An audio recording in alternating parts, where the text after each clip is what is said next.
All right, guys.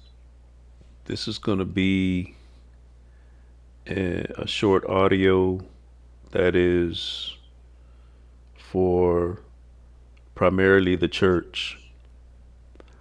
It's meant to be an audio that gives you encouragement during these times and helps you to make it through when not only the world is participating in these Babylonian festivals and feast and all the pagan idolatry that's associated with it, but any other time when you find yourself being persecuted for the truth.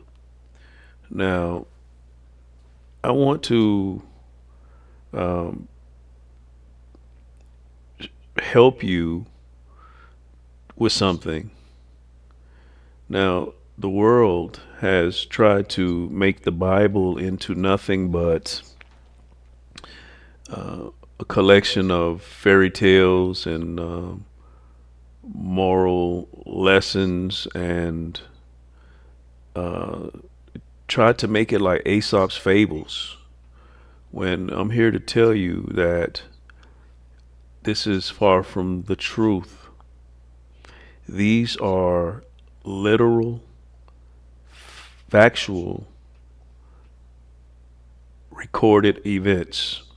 Now, I know that to the intellectual that this might sound foolish, but as I said, this particular audio is for the church. And we look at things for spiritual realities, and we know that the world thinks that what we believe is foolishness, but it doesn't change anything. So, brothers and sisters, just listen closely. I think that by understanding that these were literal men under a literal living king in a literal kingdom, that it's not some uh, fairy tale or some made up myth like Hercules or anything like that. Now, I'm just going to summarize what happened. Nebuchadnezzar had a dream and he couldn't interpret the dream. He didn't know what it meant. He called for his magicians, his astrologers, and those people that were around him to tell him what the dream was and what it meant. But the magicians and soothsayers and the people that he had surrounded himself with from his own country, who were dealing with smoke and mirrors and had no um, ability really, couldn't do this. But Daniel, um, the Most High God of Israel, revealed to him the dream and the interpretation of it. He told it to Nebuchadnezzar, and now we're in the next chapter. But we know that when he gave the interpretation, he told him that the statue that he dreamed about was made up of these metals, and these metals were of decreasing value.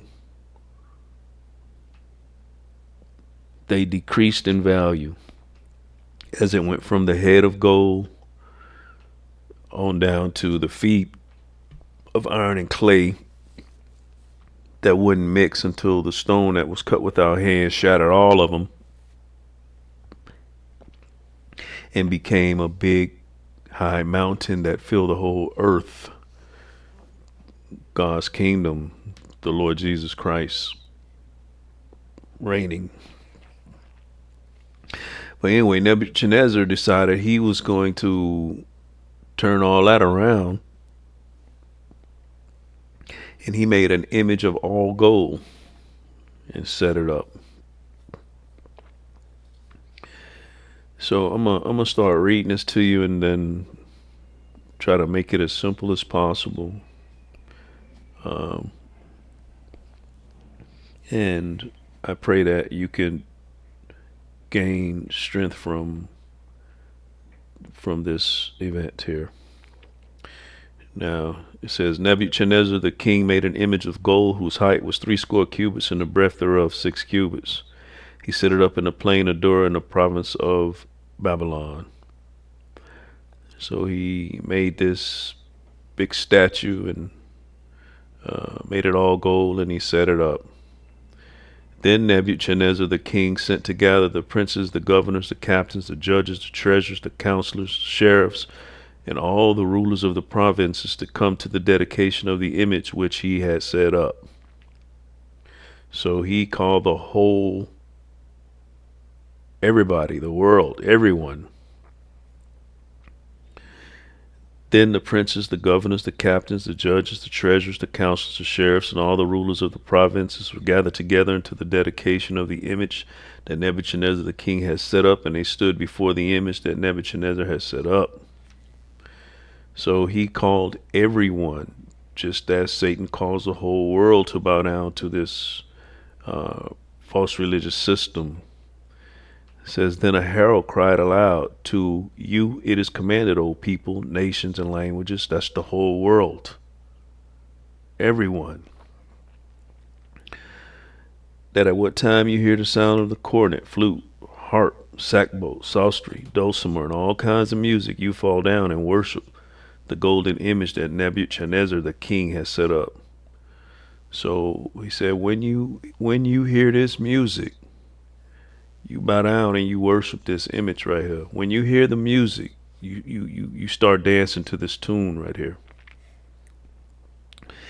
Then, and whoso falleth not down and worship at the same hour shall be cast into the midst of a burning fiery furnace. So then a threat followed that if you don't do this, the heat gonna be on and you're gonna be burnt up. So I think it's important to understand that a lot of people that understand that it is a false religious system, the holidays are pagan, choose to do so because they don't want to get thrown into the fiery furnace. Fear has them bound. Let's continue. Therefore, at that time when all the people heard the sound of the cornet, the flute, the harp, sackbut, psaltery, all kinds of music, all the people, the nations, and the languages fell down and worshiped the golden image that Nebuchadnezzar the king had set up. So when the music got played, the whole world bowed down and worshiped this image. As we see the whole world across all cultures on every continent celebrating these festivals now. All right, so at that time, certain Chaldeans came near and accused the Jews. There were some Hebrews that got taken up into captivity and were in Babylon, mainly Daniel, Hananiah, Mishael, and Azariah. So these people went and spoke to King Nebuchadnezzar. Said, "O king, live forever," right? They gave him some props and said, you made a decree. I'm going to summarize this, that when everybody hears the music, they better start dancing and bow down and worship this image. And who doesn't do this, they should be cast into the midst of the fiery furnace. So they reported that there are some Jews, certain Jews, who you sit over the affairs of the province of Babylon, call them by name. Shadrach, Meshach, Abednego, these men, O king, have not paid attention to you. They don't serve your gods, and they don't worship that image which you set up. So it's funny that when you decide to follow the Most High God, the God of Israel, and you pull out of these feasts and festivals and Christmas and Easter and the like, that people gonna tell the big shots on you, and remind them that you're different, and something should happen to you for not dancing to the music.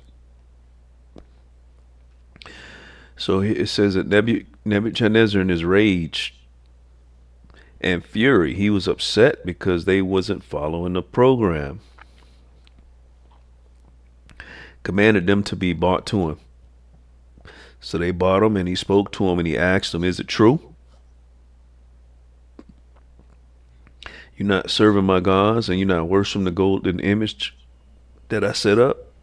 Check this out. Now I'm gonna give you a second opportunity. I'm gonna summarize this." He said, "I heard it. I want to know if it's true, so I'm gonna give you a second chance. Like you'll get a second chance. Christmas come around and you'll be like, no, I'm not participating. You don't have to say it with your mouth, but by your actions. Somebody's gonna report that. Then they gonna give you a second chance when Easter come around, or Lent comes around, or any of these pagan holidays.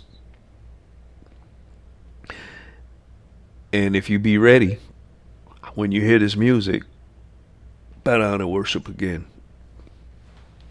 So these three men answered the king, and what they told him is, "We don't even need to answer you. If it's like this, our God, who we serve, is able to deliver us from this fiery furnace. And if he doesn't, we're still not going to worship your gods or that idol that you set up." So these men were firm in their resolve. It's like, no matter what happens, we're not selling out. Say then, Nebuchadnezzar was full of fury. His whole attitude changed against them. And he told them, heat the furnace up 7 times more than it normally would be heated. So in other words, they turned up the heat on these men.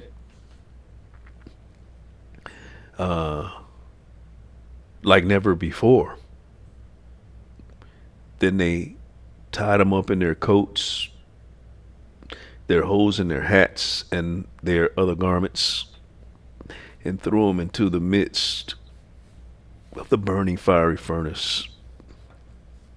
And because they were so hasty doing it, and the flames were so hot, the fire slew those men that took up Shadrach, Meshach, and Abednego. They were so blinded by rage and wanted to hurry up and destroy these men till they ended up destroying themselves. And it says that these 3 men, Shadrach, Meshach, and Abednego, fell down bound into the midst of the fiery furnace. But what I find interesting is they tied them up and threw them in there. But really the people that were on the outside were the ones that were bound by fear. by tradition, by religion. They were the ones that were bound. Then it says that Nebuchadnezzar, the king, was astonished and rose up in haste and spake, said to all his counselors, did not we cast 3 men bound into the midst of the fire? And they said, yeah, king, that's true. Then he said, lo, I see 4 men loose, walking in the midst of the fire, and they have no hurt. And the form of the 4th is like the Son of God. They threw him in there tied up.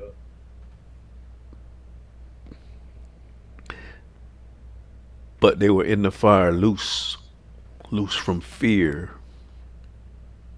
loose from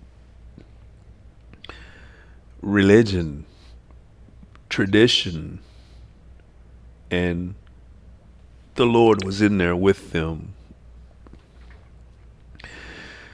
Now, when you look at a real furnace today, and you see that flame that can melt metal, I want you to imagine men, human, flesh, blood, like me and you, thrown into something like that. And the Lord preserving them, keeping them alive. And they were walking around loose, free. The fire had no power over them. They didn't even smell like smoke.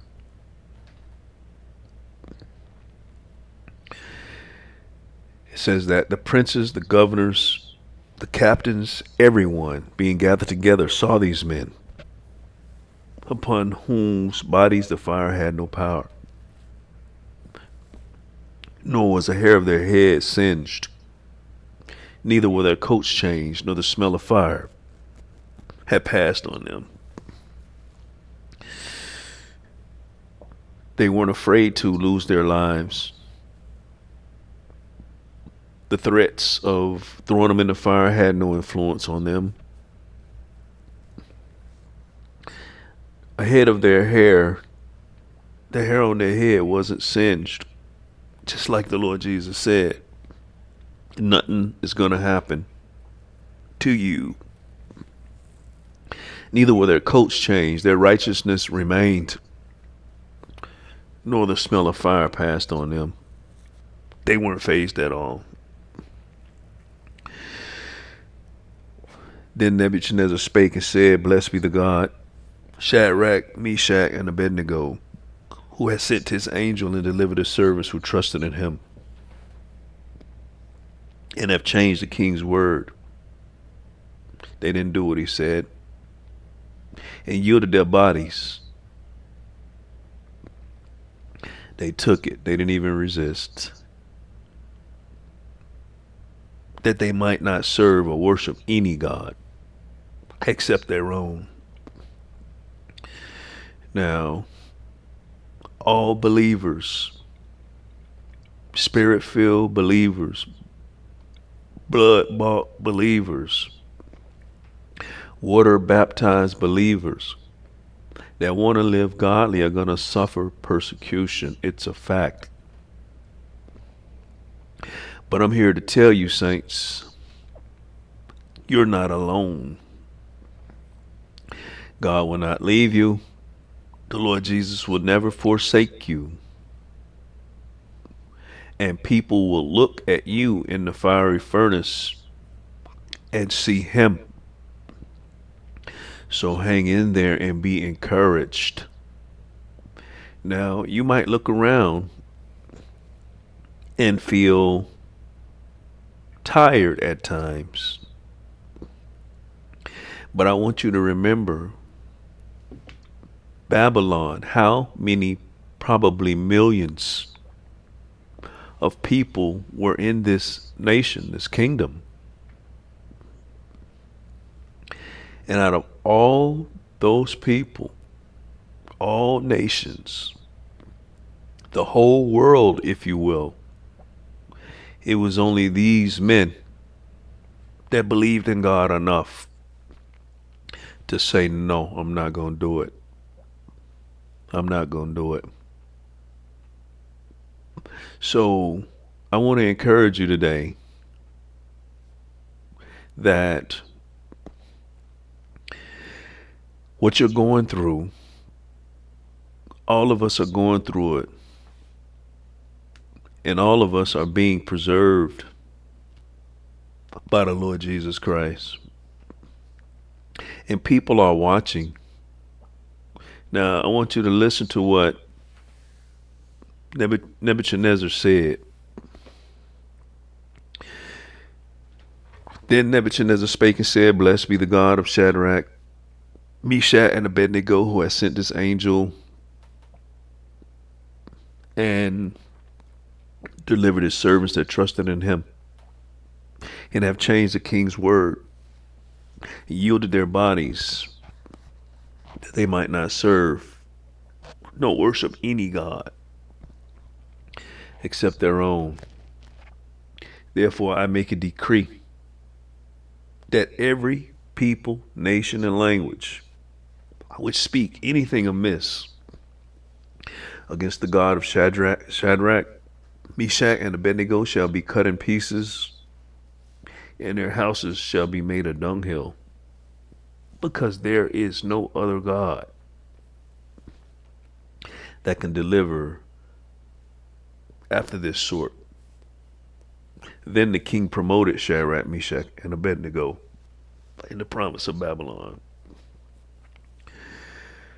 That decree still stands to this day. The Lord doesn't take it lightly when you use his name in vain. To this day, I've seen it with my own eyes. Then they were promoted, as you will be promoted in the eyes of those that see you hold on to your faith just like they did. So just know this is something that all the saints share in, and be encouraged. May the Lord bless and keep you. I'm going to keep it short. And I'll make another one fairly soon here. Until then, shalom, peace, I'm out.